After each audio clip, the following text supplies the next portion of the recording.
Hello everyone, कैसे हैं आप सभी। इस वीडियो में आज हम डिस्कस करने वाले हैं about what is government, different forms of government, levels of government, organs of government, works of government etcetera. Let's see. If you are new to my channel, please like, share and subscribe. Let's start the video. What is government? Government is a group of people that get together to handle the daily affairs of the country. Government उन लोगों का एक group है जो daily affairs को, country के daily affairs को handle करते हैं। Different kind of work they perform, बहुत सारे काम होते हैं कंट्री में, वो परफॉर्म करने होते हैं। Daily day to day life में जो अफेयर्स होते हैं, इंटरनल और एक्सटर्नल, उनको सबको हैंडल करना ये गवर्नमेंट का ही काम होता है। तो गवर्नमेंट उन लोगों का एक ग्रुप होता है, लोगों का जो इलेक्टेड भी हो सकते हैं, नॉन इलेक्टेड भी हो सकते हैं। It depends on the nature of the country, nature of the people. Group is sometimes elected by the citizen of the country and sometimes selected by the ruler. ये group जो होता है, group of people जो government बनाते हैं, ये elected भी हो सकते हैं, जो उस कंट्री के सिटीजन इलेक्ट करते हैं। कई बार रूलर्स सेलेक्ट भी किए जाते हैं, या रूलर के द्वारा भी वो लोग सेलेक्ट किए जाते हैं जो कंट्री को गवर्न करते हैं, depending upon the form of government that country has. अब उस कंट्री की गवर्नमेंट कौन से टाइप की है, डिक्टेटरशिप है या टोटलिटेरियन है या फिर डेमोक्रेसी है, अथॉरिटेरियन है, डिफरेंट काइंड ऑफ मोनार्की है, कॉन्स्टिट्यूशनल मोनार्की है। तो वो किस टाइप की गवर्नमेंट उस कंट्री में है, ये उस पर डिपेंड करता है, उसके फॉर्म पर कि किस फॉर्म की गवर्नमेंट है, उससे ये ग्रुप ऑफ पीपल अफेक्ट होता है।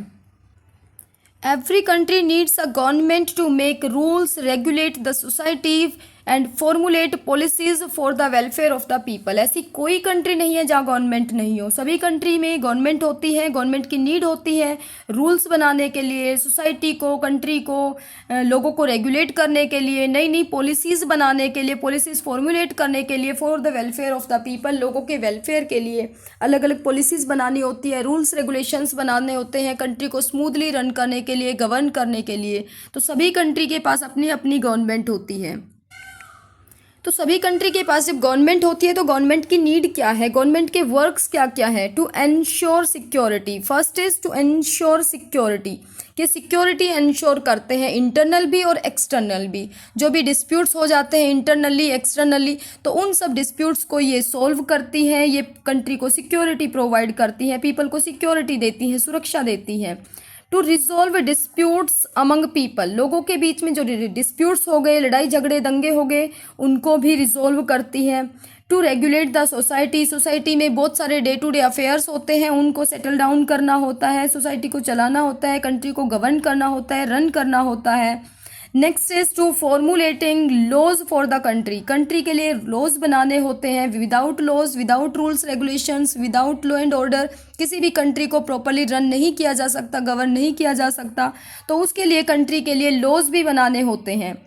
To take up welfare actions for the people, और लोगों के लिए वेलफेयर वर्क्स भी करने होते हैं ताकि लोग स्मूथली रह सकें, ताकि लोग पीसफुली रह सकें। तो उनके लिए भी बहुत सारे लॉज बनाने होते हैं, वेलफेयर वर्क्स करने होते हैं। तो ये सारा काम कंट्री की गवर्नमेंट का होता है। इसके लिए डिस्प्यूट्स सेटल डाउन कराने के लिए हमारे पास कोर्ट्स है, supreme courts, high courts, district courts. और लॉ एंड ऑर्डर इस्टेब्लिश करने के लिए सभी स्टेट्स के पास अपनी अपनी पुलिस फोर्स होती हैं जो कंट्री को गवर्न करने में, लॉ एंड ऑर्डर इस्टेब्लिश करने में हेल्प करती हैं। Now different types of government, it means forms of government we are talking about. कितने टाइप की गवर्नमेंट होती है, कौन कौन सी गवर्नमेंट की फॉर्म्स होती हैं। सो फर्स्ट इज मोनार्की, जो आप देख रहे हो यूके का यहाँ एग्जाम्पल है कि यूके में मोनार्की है, कॉन्स्टिट्यूशनल मोनार्की। सेकेंड एग्जाम्पल आप यहाँ पिक्चर में देख रहे हैं, डेमोक्रेसी है, ये इंडिया की डेमोक्रेसी है। थर्डली आप यहाँ देख रहे हो डिक्टेटरशिप, जो जर्मनी का, हिटलर का यहाँ पिक्चर दिया हुआ है, ऐसी गवर्नमेंट होती है डिक्टेटरशिप। तो और भी कई टाइप की गवर्नमेंट होती हैं, जैसे मिलिट्री गवर्नमेंट, जैसे टोटलिटेरियन, जैसे authoritarian, dictatorship. Different kind of governments are there in our country, in our world. So firstly monarchy की बात कर लेते हैं। टाइप्स ऑफ मोनार्की, मोनार्की कितने टाइप की होती है। मोनार्की के दो टाइप्स होते हैं, absolute monarchy and constitutional monarchy. Absolute monarchy क्या होती है, मोनार्की इज हेरिडिटरी।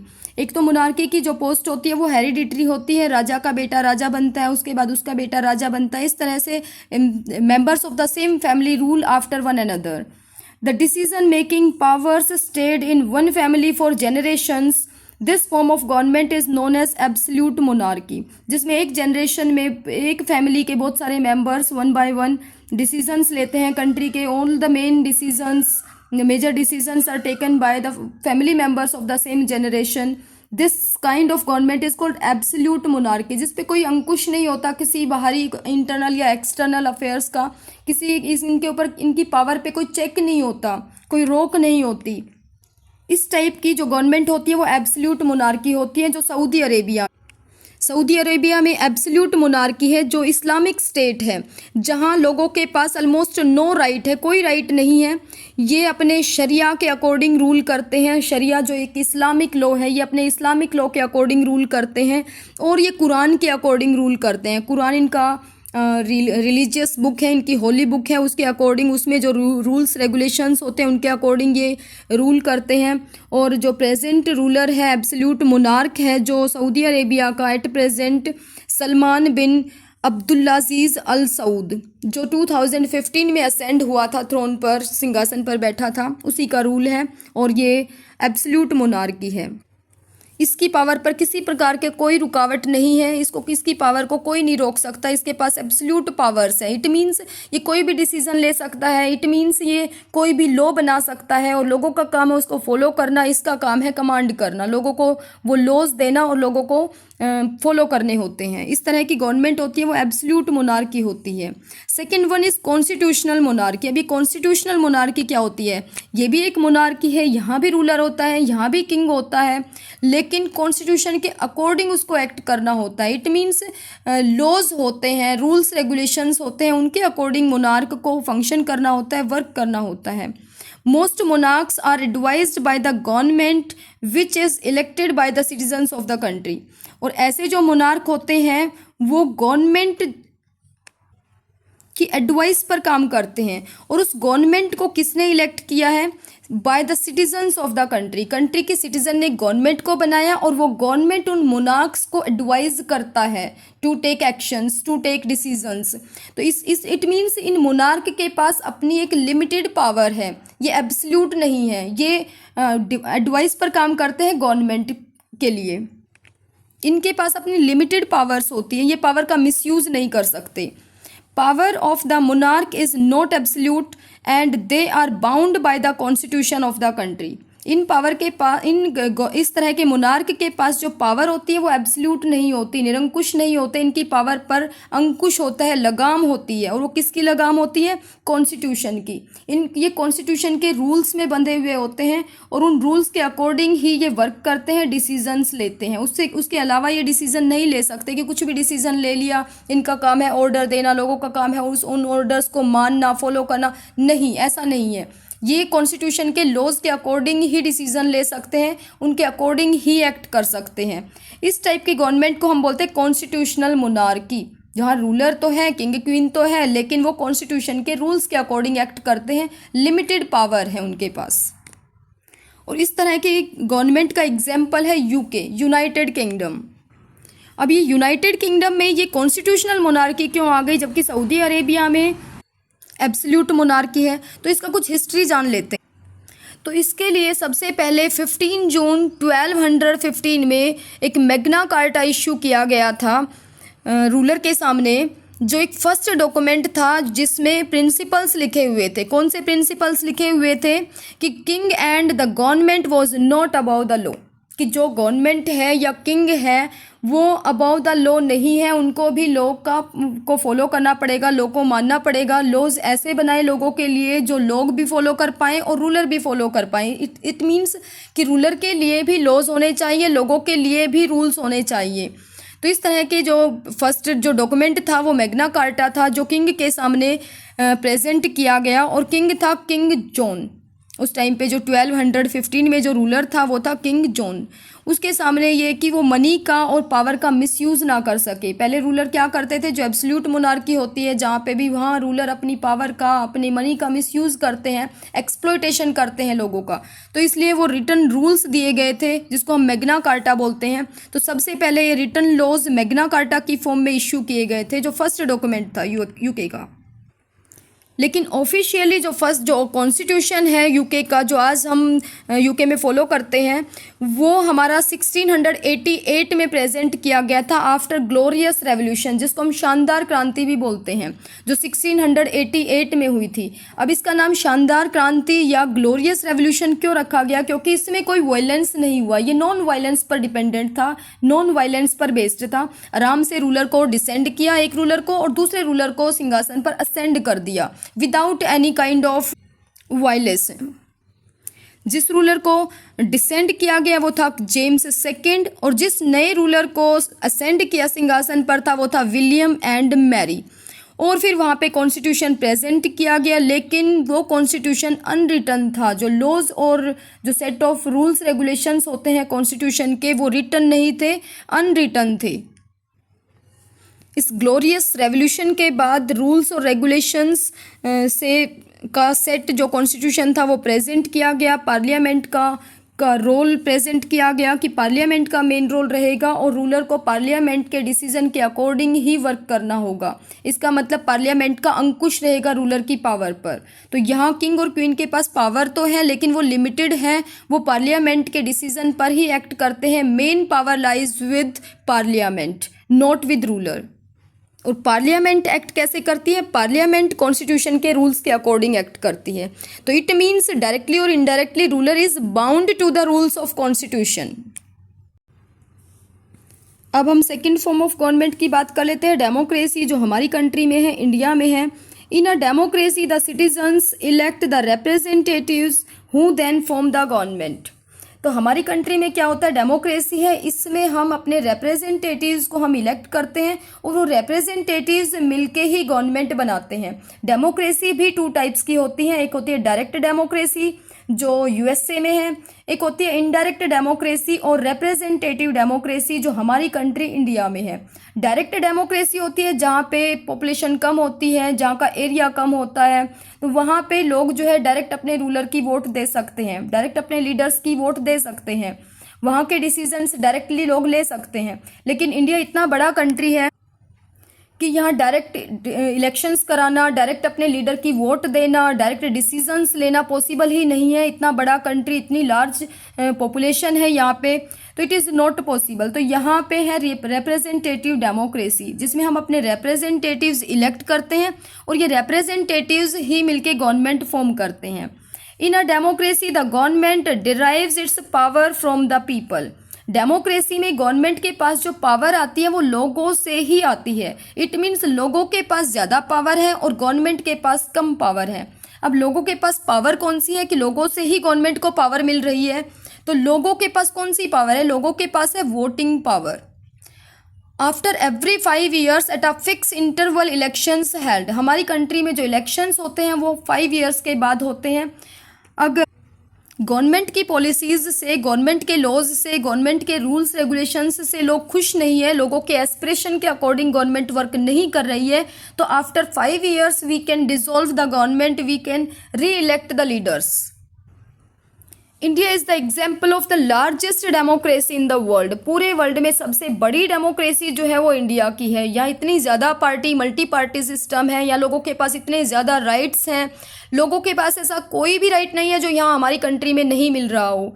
ये वर्ड जो डेमोक्रेसी है ये कहाँ से लिया गया है? डेमोक्रेसी वर्ड सबसे पहले तो ग्रीक कंट्री से हमने लिया था, ग्रीस कंट्री से सबसे पहले डेमोक्रेसी वर्ड हमने लिया था, उनके किसी स्क्रिप्चर में ये वर्ड था। यहाँ जो डेमोक्रेसी है, the word democracy is derived from the Greek words Deimos meaning people. Deimos word जो ग्रीक वर्ड है इसका मतलब होता है पीपल, एंड कैरोट्स मतलब rule. It means rule of the people, लोगों का रूल। डायरेक्टली इनडायरेक्टली लोगों का ही रूल है, चाहे वो डायरेक्ट डेमोक्रेसी हो चाहे इनडायरेक्ट डेमोक्रेसी हो। तो ये ग्रीक वर्ड्स हैं, ग्रीस से ही हमने डेमोक्रेसी को लिया था। And democracy is the best form of the government that is followed by most of the countries that got independence in 20th century. Most of the countries जो African countries हैं, Asian countries हैं, वहाँ democracy ही है जो newly formed countries हैं, newly independent countries हैं, because it is the best form of the government in which people have more power than the government. Government is bound in the rules of the constitution. Third form of government, third type of government is dictatorship. तो dictatorship क्या होती है? Dictatorial government is a single person और a small group of persons rule the country. Dictatorial government में क्या होता है कि सिंगल पर्सन होता है या फिर एक ग्रुप ऑफ पर्सन्स होता है जो कंट्री को रूल करते हैं अपने लॉज के अकॉर्डिंग, अपने रूल्स के according. Dictators are not elected and usually seize power. जो डिक्टेटर्स होते हैं वो इलेक्टेड नहीं होते, पावर को छीन के वो लोग लेते हैं. एग्जाम्पल है Adolf Hitler in Germany. Germany में जो अडोल्फ हिटलर था, जो सेकेंड वर्ल्ड वॉर में काफ़ी इंपॉर्टेंट रोल इसने प्ले किया था, तो ये यहाँ पे डिक्टेटरशिप गवर्नमेंट है. North Korea, at present north Korea में जो गवर्नमेंट है वो भी डिक्टेटरशिप गवर्नमेंट है. वहाँ वन पार्टी है, वर्कर्स पार्टी ऑफ कोरिया. ये अपने रूल्स के अकॉर्डिंग, यहाँ किम जोंग ही सब कुछ है, उसी वही एग्जीक्यूटिव हेड भी है, वही पार्लियामेंट्री हेड भी है, वही जुडिशियरी हेड भी है, वही अटॉर्नी जनरल है, सब कुछ वही है. प्रेसिडेंट वही है, प्राइम मिनिस्टर वही है. मतलब it means all the power is held with this dictator only. Next thing is levels of the government in country, in India. हमारी गवर्नमेंट, हमारी इंडिया में जो गवर्नमेंट के लेवल्स हैं वो कितने लेवल्स हैं, कौन कौन से लेवल्स हैं? There are 3 levels of the government in India. हमारी गवर्नमेंट के इंडिया में 3 लेवल हैं. कौन कौन से 3 लेवल है? फर्स्ट इज सेंट्रल गवर्नमेंट जो हाईएस्ट अथॉरिटी है, second is state government and third is local government. ये 3 हमारी गवर्नमेंट के लेवल्स हैं. सेंट्रल गवर्नमेंट जो पूरे कंट्री की लुक आफ्टर करती है. स्टेट गवर्नमेंट जो हमारे 28 स्टेट्स हैं उनकी अपनी अपनी गवर्नमेंट है, वो स्टेट गवर्नमेंट है. लोकल गवर्नमेंट जो लोकली वर्क करती है, जो रूरल एरिया के लिए, अर्बन एरिया के लिए काम करती है, विलेजेस के लिए, टाउन्स के लिए, सिटीज़ के लिए काम करती है, वो लोकल गवर्नमेंट होती है. अब डेमोक्रेसी के बारे में अब्राहम लिंकन ने क्या कहा था? Democracy is the government of the people, by the people and for the people. एक ऐसी गवर्नमेंट है जो लोग बनाते हैं, लोगों के लिए बनाते हैं, लोगों के लिए ही काम करती है. इट मीन्स ये लोगों की गवर्नमेंट है. वन बाय वन हम इन तीनों लेवल्स की हम आगे एक्सप्लेनेशन करेंगे कि सेंट्रल गवर्नमेंट क्या है, क्या काम करती है, स्टेट गवर्नमेंट क्या है, लोकल गवर्नमेंट क्या है. ये तीनों हमारे गवर्नमेंट के लेवल्स हैं, 3 लेवल्स, जिसको हम टायर्स भी बोलते हैं, 3 टायर्स ऑफ द गवर्नमेंट. क्योंकि हमारी कंट्री बहुत बड़ी है, पॉपुलेशन बहुत ज़्यादा है. So to reach each and every person it is necessary to divide the levels of the government. इसको हम फेडरलिज्म भी बोलते हैं, पावर शेयरिंग बोलते हैं कि फेडरलिज्म में हमने लेवल्स डिवाइड कर दिए हैं गवर्नमेंट के. अगर अकेली सेंट्रल गवर्नमेंट होती, it was very difficult for the government to reach each and every person. तो इसलिए हमने सेंट्रल गवर्नमेंट बनाया, स्टेट गवर्नमेंट भी बनाया आफ्टर इंडिपेंडेंस. लेकिन लोकल गवर्नमेंट को हमने बाद में ऐड किया, 1992 में ऐड किया है लोकल गवर्नमेंट के कंसेप्ट को. क्योंकि गांधी जी कहते थे कि हमारा देश जो है गाँव में बसता है और गाँवों तक गवर्नमेंट पहुंच नहीं पा रही है, सेंट्रल गवर्नमेंट नहीं पहुंच पा रही, स्टेट गवर्नमेंट नहीं पहुंच पा रही, तो लोकल लेवल पे भी कोई ना कोई गवर्नमेंट की रिक्वायरमेंट थी. इसलिए 1992 में 61st अमेंडमेंट में हमने लोकल गवर्नमेंट को ऐड किया, जो रूरल एरिया के लिए और अर्बन एरिया के लिए काम करती है, सिटीज़ के लिए, टाउन्स के लिए, विलेजेस के लिए वर्क करती है. Let's C central government. Central government को यूनियन गवर्नमेंट भी बोलते हैं. Is the government at highest level. ये हाईएस्ट लेवल है, नेशनल लेवल पर ये वर्क करती है, हाईएस्ट अथॉरिटी है ये कंट्री की. The leader of the central government is the prime minister. और सेंट्रल गवर्नमेंट का जो एग्जीक्यूटिव हेड होता है, लीडर होता है, वो है prime minister. It works for the entire country. पूरे देश के लिए ये काम करती है. Take strategic decisions. ये डिसीजंस लेती है, मेजर डिसीजंस लेती है regarding security and defence. Security और डिफेंस के लिए लोगों को प्रोटेक्ट करना, इंटरनल और एक्सटर्नल अफेयर्स से प्रोटेक्ट करना, डिफेंस करना. Regarding decides on important export policy of the country. Country में क्या आ रहा है, कंट्री से क्या जा रहा है, उन पर भी मेजर डिसीजंस लेना. Healthy relations with other countries. International affairs को हैंडल करना, दूसरे देशों के साथ हेल्दी रिलेशनशिप क्रिएट करना, ये भी गवर्नमेंट का काम होता है. गवर्नमेंट के बहुत सारे काम होते हैं, तो एक लिमिटेड दिए हुए हैं. लोगों के डेवलपमेंटल वर्क्स करना, weaker sections of the society को अपलिफ्ट कराने के लिए काम करना, उनको रिजर्वेशन देना, उनको सब्सिडी देना, transport facilities, communication facilities provide करना, रोड्स बनाना, बिल्डिंग्स बनाना, schools, hospitals. So many developmental works are there that are performed by the government. Central government का एग्जीक्यूटिव और हेड ऑफ द गवर्नमेंट होता है prime minister, but constitutional head और nominal head होता है प्रेसिडेंट. हमारी सेंट्रल गवर्नमेंट बाइकामरल है, जिसमें लोकसभा होती है, राज्यसभा होती है. President is also a part of parliament. They all together take decisions on behalf of the people. Second level है हमारा स्टेट गवर्नमेंट, स्टेट लेवल.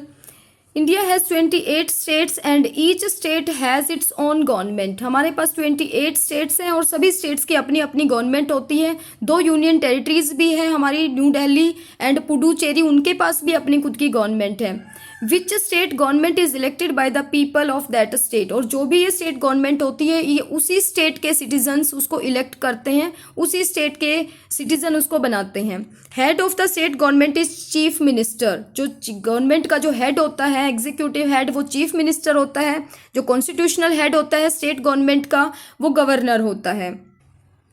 जैसे सेंट्रल गवर्नमेंट डिफरेंट मैटर्स पर डिसीजन लेती है, वैसे ही स्टेट से रिलेटेड डिसीजंस स्टेट गवर्नमेंट लेती है जो एक पर्टिकुलर स्टेट को अफेक्ट करते हैं.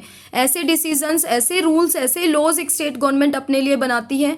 हमारे पास कई 6 स्टेट्स ऐसे भी हैं जहाँ पे बाईकामरल लेजिस्लेचर है और बाकी 22 स्टेट्स ऐसे हैं जहाँ पे यूनिकैमरल लेजिस्लेचर है, जहाँ पे एक ही लेवल है, एक ही हाउस है. यूनिकैमरल में एक ही हाउस होता है, लेजिस्लेटिव असेंबली, और बाईकैमरल में दोनों हाउसेस होते हैं. कौन कौन से दोनों houses? Legislative assembly and legislative council. जैसे सेंट्रल लेवल पे लोकसभा, राज्यसभा बाईकैमरल है, ऐसे ही स्टेट गवर्नमेंट में भी यूनिकैमरल और बाईकैमरल लेजिस्लेचर होता है.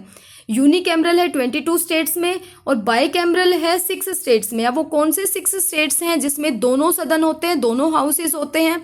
वो है यूपी, बिहार, कर्नाटका, महाराष्ट्र, आंध्र प्रदेश एंड तेलंगाना. ये 6 स्टेट्स ऐसे हैं जिसमें बाईकैमरल लेजिस्लेचर है, जिसमें दोनों हाउसेस हैं. दोनों हाउसेस कौन से? Legislative assembly and legislative council. और ये अपने स्टेट से रिलेटेड डिसीजंस ही लेते हैं. इलेक्शन प्रोसीजर अलग होता है. जो यूनिकैमरल होती है जिसमें एक ही हाउस होता है, लेजिस्लेटिव असेंबली, वहाँ पे डायरेक्टली लोग वोट देते हैं. और जो लेजिस्लेटिव काउंसिल होते हैं वहाँ पे कुछ डायरेक्ट भी होते हैं इलेक्शन, कुछ इनडायरेक्टली भी इलेक्शंस होते हैं. जैसे सेंट्रल गवर्नमेंट पूरी कंट्री से रिलेटेड डिसीजंस लेते हैं, different kind of work perform करते हैं, ऐसे ही स्टेट गवर्नमेंट अपने स्टेट से रिलेटेड डिसीजंस लेते हैं, स्टेट से रिलेटेड ही परफॉर्म करते हैं. डेवलपमेंटल वर्क्स हो या अफेयर्स हो या फिर decision such as whether multinational company should invest in the state और नॉट, कि कोई भी कंपनी है वो उस स्टेट में इन्वेस्ट करे या नहीं करे. The item that should be brought from the other state, कोई आइटम दूसरे स्टेट में भेजना है या मंगाना है, मंगाना चाहिए या नहीं मंगाना चाहिए. अपने स्टेट से related decisions are taken by only state government. Third level of the government is local government. As we have discussed earlier, in 1992 it was introduced. It came into existence in 1992. The local self-government handle matters related to the people of their district or village. ये village level पे, district level पे, cities के लिए, towns के लिए work करती है. वहाँ के मैटर्स को ये हैंडल करती है. इसको लोकल सेल्फ गवर्नमेंट बोलते हैं.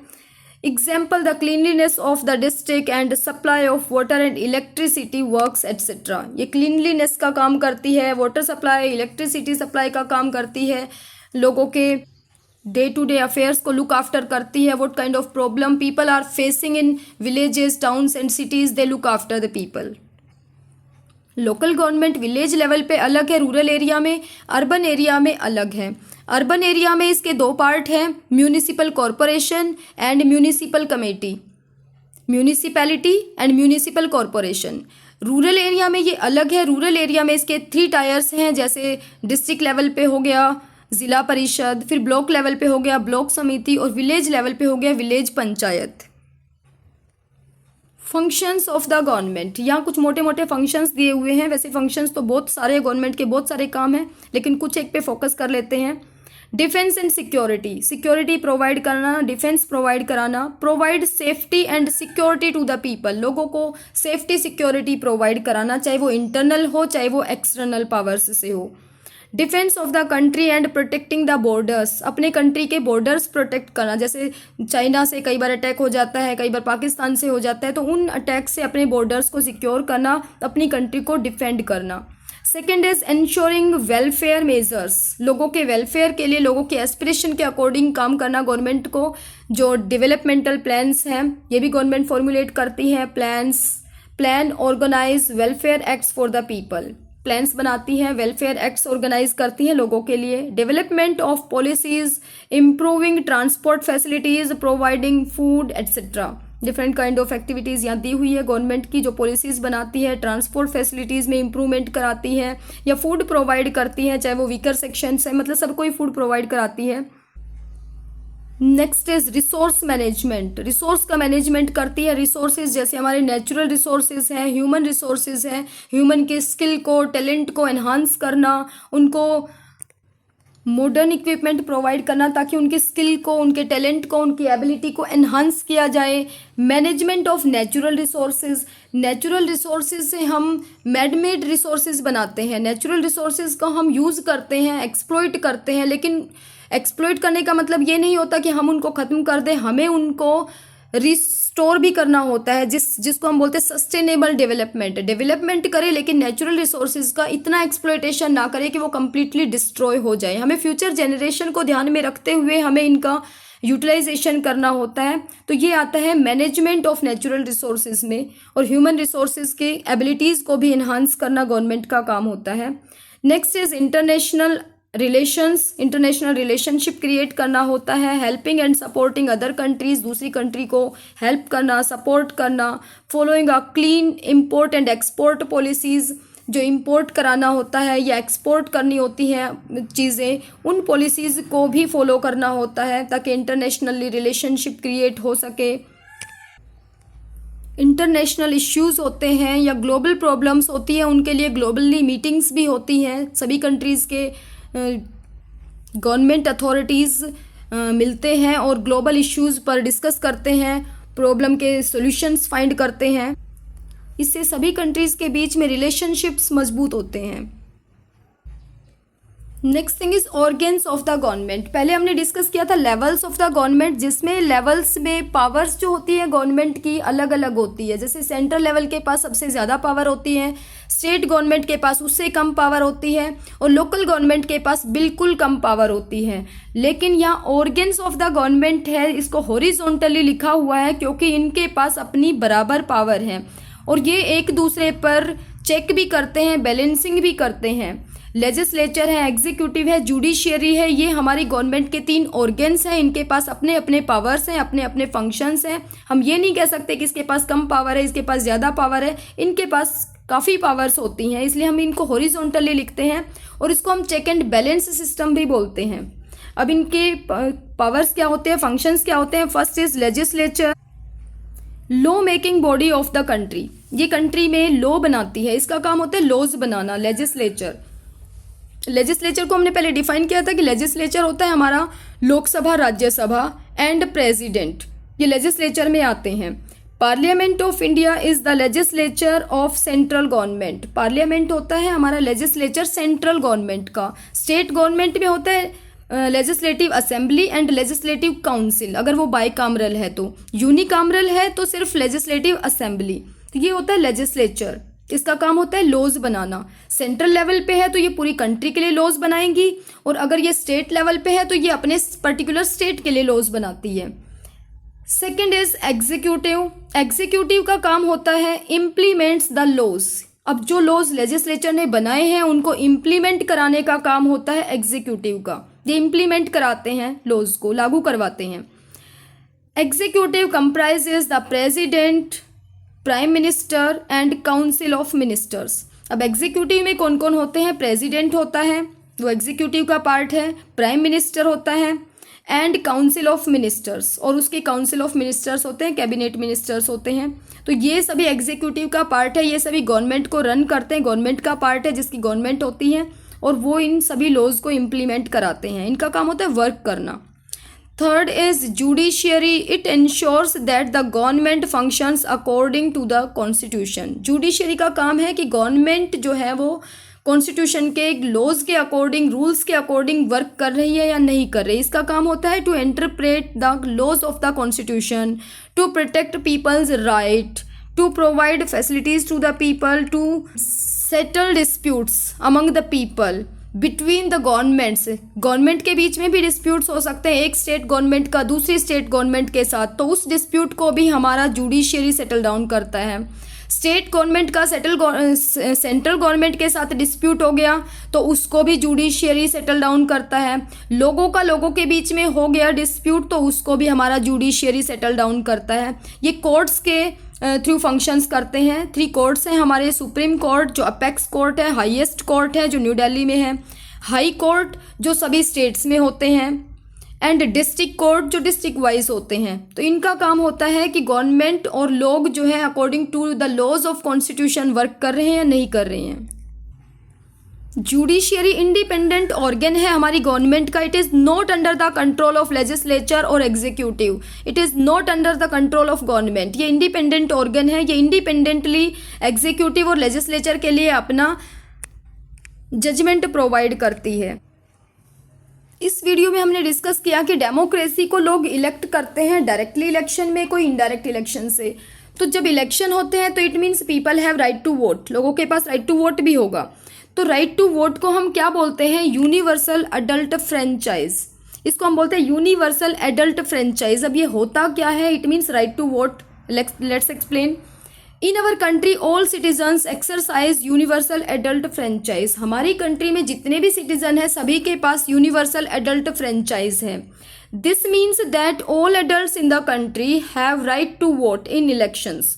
इसका मतलब है जितने भी एडल्ट्स हैं हमारी कंट्री के, उनके पास अपना राइट टू वोट है। अब ये एडल्ट्स क्या होते हैं? It means who are 18 years of age और अबव 18 ईयर्स ऑफ एज, उन सबके पास अपना राइट टू वोट है। पहले हमारे पास राइट टू वोट होता था हु आर ऑफ 21 और above 21, but in 1988 it was amended that कि हमारे पास राइट टू वोट आ गया who are of 18 and above 18 years of age, ताकि ज़्यादा से ज़्यादा लोग गवर्नमेंट फंक्शनिंग में पार्टिसिपेट कर पाएँ, इसलिए इस एज को थोड़ा सा कम किया गया है। अब ये राइट टू वोट जो ऑल एडल्ट्स को दिया है, क्या वो विद डिस्क्रिमिनेशन दिया गया है या विदाउट एनी डिस्क्रिमिनेशन दिया गया है? Irrespective of their race, gender, religion, ethnicity और सोशियो इकोनॉमिक स्टेटस। अब ये किस किस को ध्यान में ना रखते हुए दिया गया? कोई रेशियल डिस्क्रिमिनेशन नहीं होगा, ब्लैक है, वाइट है, इंडियन है, सबको ये राइट टू वोट मिलेगा। मिक्स्ड रेस है, चाहे जेंडर, चाहे वो मेल है, फीमेल है, चाहे वो ट्रांसजेंडर है, सबको राइट टू वोट मिलेगा। रिलीजन, कोई भी रिलीजन है हमारी कंट्री में, मेजर 7-8 रिलीजन्स हैं हमारी कंट्री में जो फॉलो होते हैं, जैसे हिंदुइज़्म हो गया, सिखिज़्म हो गया, क्रिश्चियनिटी हो गया, इस्लाम हो गया, बुद्धिज़्म हो गया, सिखिज़्म हो गया। विदाउट एनी एथनिसिटी, चाहे वो कोई भी एथनिसिटी है, किसी भी कल्चर से वो बिलोंग करने वाले हैं, कोई भी सोशल स्टेटस है उसका, कोई भी इकोनॉमिक स्टेटस है, it means without any kind of discrimination they have the right to vote. अब एक क्वेश्चन आता है कि हमारी कंट्री में सबको राइट टू वोट कब मिला? मेल्स को कब मिला? फीमेल्स को कब मिला? तो हमारी कंट्री में मेल्स और फीमेल्स सबको after independence right to vote मिल गया था। 1952 में फर्स्ट जनरल इलेक्शंस हेल्ड हुए थे, तो सबने मेल फीमेल जो भी 21 और अबाउट 21 थे सबने राइट टू वोट सबके पास था, सबने वोट किया था। लेकिन वर्ल्ड की अगर हम बात करें तो यूएसए की वीमेन को राइट टू वोट मिला था 1920 में। उससे पहले यूएसए की वीमेन को कोई राइट टू वोट नहीं था। वहाँ बहुत सारे मूवमेंट्स हुए, सफ्रेज मूवमेंट हुए, सिविल राइट मूवमेंट हुए, तब जाके वीमेन को राइट टू वोट मिला था। अगर हम यूके की वीमेन की बात करें तो 1928 में यूके की वीमेन को राइट टू वोट मिला था। On 10 December 1948 the United nation adopted the universal declaration of human rights. 10 दिसंबर 1948 को हम एवरी ईयर 10 दिसंबर को हम ह्यूमन राइट्स डे सेलिब्रेट करते हैं इंटरनेशनल लेवल पे। और ये किसने दिया था? यूनाइटेड नेशंस ने। ये 10 दिसंबर 1948 में यूनाइटेड नेशंस ने इस डे को 10 दिसंबर को अडॉप्ट किया था, universal declaration of human rights, कि सभी ह्यूमन के पास उनका राइट होना चाहिए, इक्वली होना चाहिए, विदाउट एनी डिस्क्रिमिनेशन। तो हम हर साल 10 दिसंबर को हम ह्यूमन राइट्स डे सेलिब्रेट करते हैं internationally. I hope you enjoyed this video. For further videos such kind of information, if you want to get, please like, share and subscribe to my channel. Thank you.